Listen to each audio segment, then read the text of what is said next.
Les podcasts du Figaro. À une époque pas si lointaine, on ne biberonnait pas seulement les écoliers aux contes de fées, mais aussi au réfectoire à grandes gorgées de pinard. Bonjour à tous et bienvenue dans cet épisode de Parlons Vin, le podcast qui vous dit tout sur ce que vous n'avez jamais osé demander.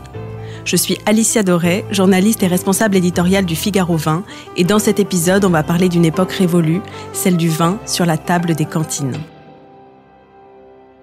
Alors qui se souvient encore aujourd'hui de cette période de notre histoire durant laquelle on abreuvait les écoliers d'un demi-litron de rouge à l'heure du déjeuner ?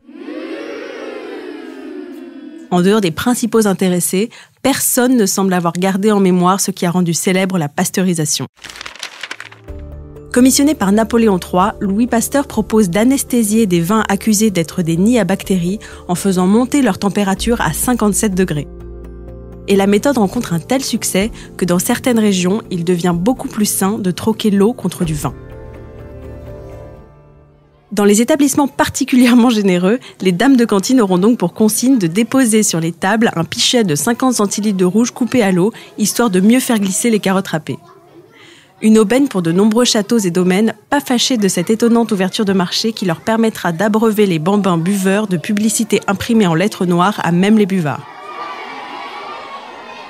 Mais après une première tentative avortée de siffler la fin du pif à la récré, le président du conseil Pierre Mendès France reprend le flambeau en 1956, interdisant l'alcool aux enfants de moins de 14 ans, remplaçant la piquette par un sucre et un simple verre de lait.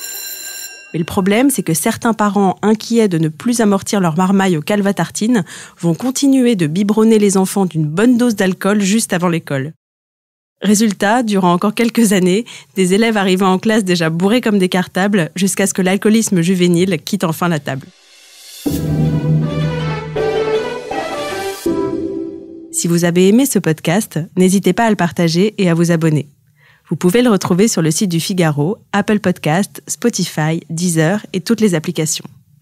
Et n'oubliez pas, parlons peu, mais parlons vin.